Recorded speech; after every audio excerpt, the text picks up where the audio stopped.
Supposedly, they cannot garnish their wages until after their appeal date. They receive these benefits for 8-9 weeks in some cases, and then all of a sudden back in November, the state starts sending out repayment letters to them. I have some members that are owing upwards of $9,000 back in benefits. I've heard of one person that was $11,000. I'm Sarah Fensky. This is St. Louis on the Air.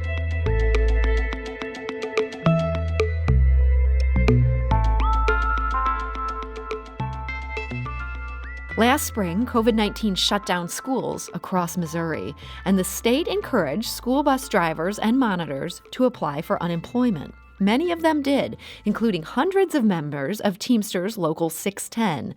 The union represents more than 500 workers, the employees of many local school districts. Those workers were granted unemployment, but now there's a big catch. The state wants the money back. It's an enormously frustrating situation, and joining us today to talk about it is Dan Thacker. He is the principal officer for the Teamsters Local 610. Dan, welcome. Good afternoon, Sarah. Thanks for having me on the air. So, Dan, you've said that the state encouraged your members to apply for these benefits. Did you see those entreaties personally? Yes, I received an email back on April 20th last year, and it was from the Missouri Department of Labor. Letterhead has Governor Parsons' name right up on the left-hand corner. And the Missouri Department of Labor and Division of Employment Securities says it's now processing unemployment claims for self-employed, gig workers, independent contractors, and those who otherwise do not regularly qualify for unemployment benefits. This group of drivers and monitors that I represent, they're public sector employees. Typically, they do not receive unemployment benefits in the summertime, but typically probably 50% or more either run summer school routes, they do extracurricular activities such as sports and stuff, so they have some potential for earnings during the summer. And others of them, take other side jobs during the summer. Some work for daycares and different places that were all shut down due to coronavirus. And so this email, you got this email on April 20th. This seemed like this applied to these people. Absolutely. And the email even reads on to say that, programs that are not, this program's not a regular unemployment insurance, but they're new, fully federally funded assistance programs that are part of the CARES Act.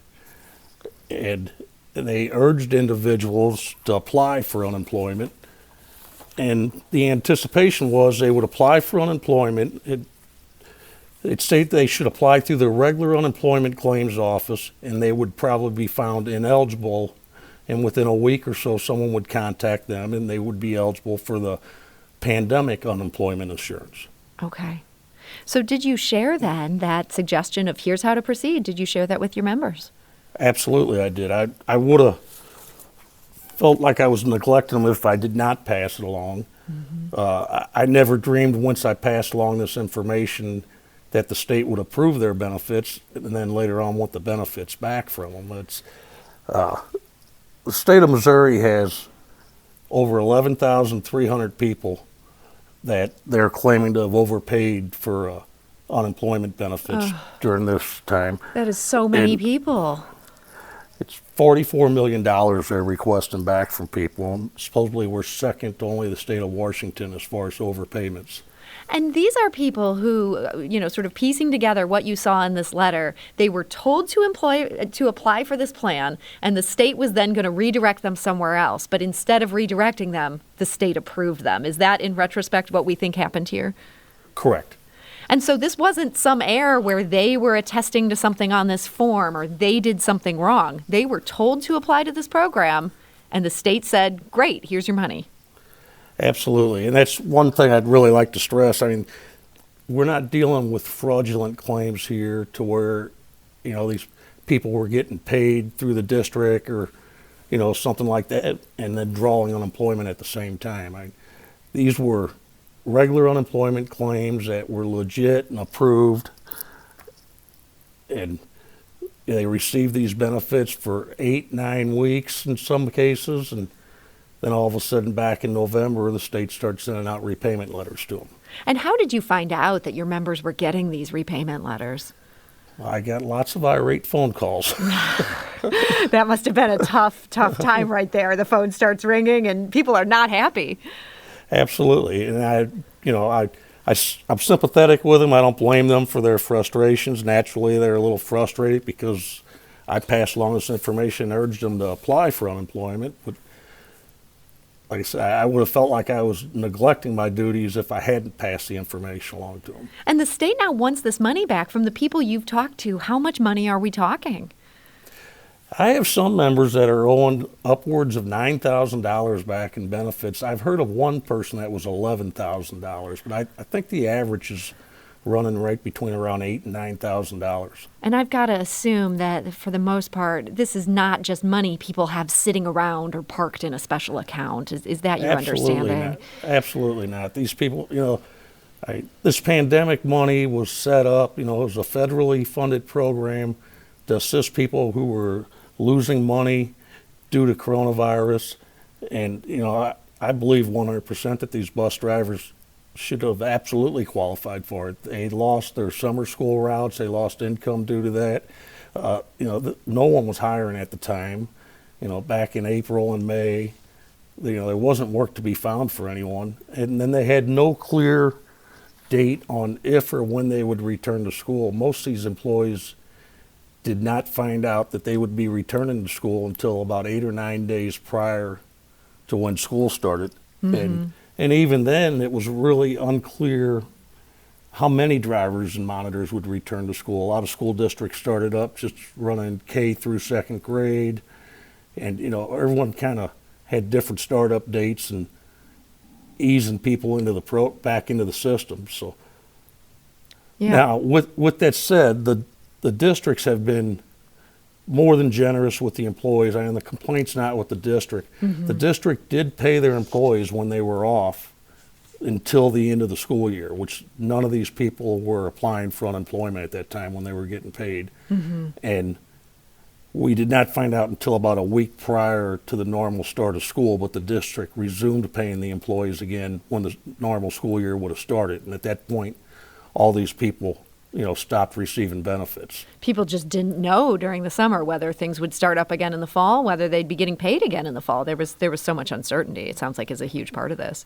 Correct. In the demand letters, they state on there that their reason for demanding the money back is that the employees had a reasonable assurance date of returning to work, which they did not.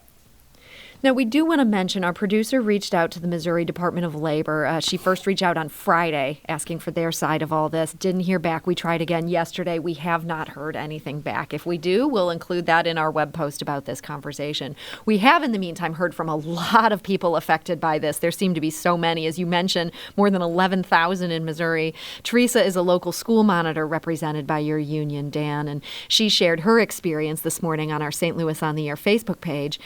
She wrote, "Some have received letters, some received no letters. I just received another letter stating they are going to garnish my wages. I still haven't had my appeal, but I'm getting garnished wage letters." And Teresa added, it's been very emotionally draining and stressful for her. Now, we also heard from Cheryl. She lives in Union, Missouri, and she sent us an email. She writes, quote, "I am a victim of this unemployment payback as well. Cheryl is a bus monitor. She has another job as a cook at a state school for the severely disabled. Now she's with a contractor named First Student." And Cheryl writes, "Unemployment gave me $31 per week. Then the federal help arrived of $600 per week. What a relief. I paid taxes also on all of this. We returned to work on August 24th, 2020 to both jobs. I was at the school when I received a call from a man at the unemployment office. He said he noticed I'd stopped filing. I said, yes, I'm actually back to work as of today. Well, I have since learned that the unemployment office never calls you. Any communication is by letter. 3 weeks later, the nasty letters started. At least 3 a week, sometimes by registered mail, demanding I call immediately with a credit card number. Garnishment is imminent. Legal action can be taken against me. I had been overpaid. I immediately started calling them. They confirmed I'd been overpaid. No answers to any other questions." Cheryl goes on to state that the letters say she owes more than $6,000 to the state. She writes, "I do not have it. They actually tried to set me up for a, quote, payment plan. I said, absolutely not. I am not guilty." She's been receiving these letters from the state since early October. Joe also writes on our St. Louis on the Air Facebook page, "If they weren't getting paid at the time, there's absolutely no reason why they should have been receiving compensation. If the public sector has problems communicating about their compensation, that's on the public sector. The bus drivers should strike if they are harassed any further by the state." Dan, we also heard from Cheryl, who lives in Union, Missouri, and she said that as part of these benefits she was getting, she was doing weekly check-in phone calls with the state. That they were keenly aware of what her situation was because this was one of the hoops they were making her jump through. Have you heard that from other people, that they were having these regular phone calls on top of everything else? Yes, they checked in on a weekly basis. Now, they were not required to, and I don't believe anyone on unemployment was required to do work searches until, I believe in July, they started back up where they had to, be actively seeking employment, which they all did that also. But they checked in on a regular basis. If they had any earnings whatsoever, they reported their earnings. In fact, I have a couple bus drivers that there was a couple occasional days here or there where they were able to go in and clean buses or sanitize buses getting ready for the school year, and they would report that day's earnings, and they would, adjust their benefit accordingly. Okay, so people were really trying to do the right thing here. Plenty of communication, lots of check-ins. What advice are you giving these workers who are now threatened with things like garnishment? Well, it's imperative, first off, that anyone who receives a letter needs to file an appeal, and they need to do it in a timely manner. There should be a deadline for that, filing that appeal on there. And, they need to make sure that they get their appeal filed. Then I'd reach out to any of your state senators or representatives. We have several state senators and representatives that are,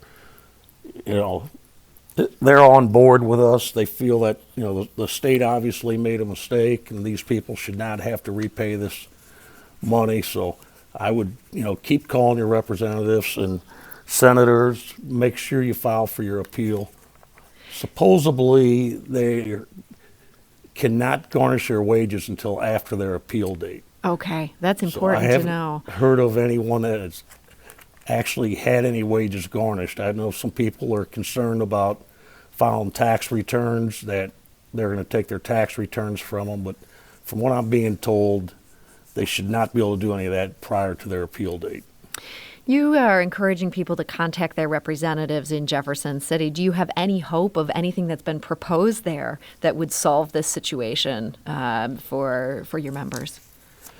Well, we're currently trying to get a Senate committee together. A couple of our lobbyists and political activists are working with several different state senators, but I'm really hoping that we get this resolved before we get to that point. Boy, I hope you're right about that. And Dan, I know this has been so stressful for so many people, but as you yourself said, you encouraged people to sign up for this. Now you're seeing what's happening to them. How are you dealing with all this as you have so many members who are so rightfully upset about what's going on the state level? I'm just trying to pass along information to the members. I'm, trying to get the word out to the media, different state reps. I'm constantly calling different reps and senators, and just doing everything I can to get the word out about it and to inform people. Well, Dan, we really appreciate you bringing this to our attention, and we hope you'll keep us posted as this situation continues to unfold. Well, thank you. I appreciate it.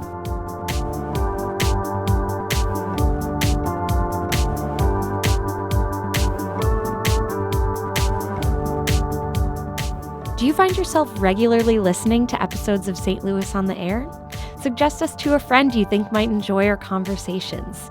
And leave us a review and rating on Apple Podcasts on the App Store.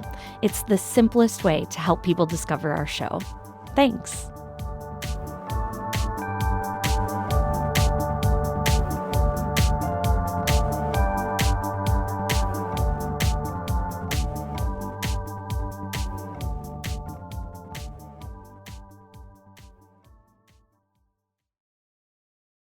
Support comes from the Missouri Forest Products Association, honoring Arbor Day on April 26th with an ongoing commitment to sustainable stewardship and conservation of Missouri's forests. ChooseWood.com.